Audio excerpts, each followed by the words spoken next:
How's it going, y'all? This is Danny from Disc Golf Answer Man with a question from Caleb about off-axis torque. Hello, I was wondering if you had any tips for fixing off-axis torque. I typically average about 350 feet on my drives, but I've noticed that I'm consistently flipping what should be stable discs. Any tips to practice in the field would be great. Thanks, guys. Now, I'm not sure if you're talking about forehand or backhand, so I'm going to focus on backhand, but I'll also talk about forehand some towards the end. The most common cause of off-axis torque in a backhand is not getting enough spin on the disc. Discs have aerodynamic stability, but they also need some gyroscopic stability from the spin to maintain the angle that they're released on. So to do this, focus on getting your hand on the outside of the disc. You don't want to do this by curling your wrist, because that's just going to mess up your release point.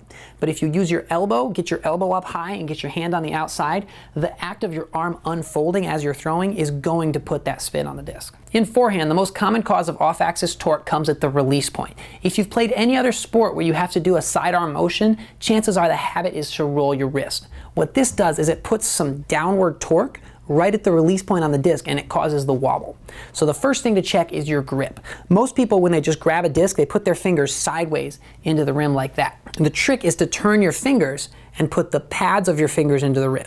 Some people like to use the tips of their fingers, but regardless, your hand should be turned sideways into the rim, not vertically into the flight plate. Then as you're throwing, the only thing you really have to worry about is keeping your thumb up. Because if your fingers are sideways and your thumb is up, then your wrist isn't rolled over and you're not going to get that wobble. The last thing is follow through. This is for both backhand and forehand. You want to make sure your follow through is on the same plane that you're trying to throw. So if you're throwing a hyzer, you want to follow through up. If you're throwing a flat shot, you want to follow through straight across. And only when you're throwing an anhyzer do you want to follow through down.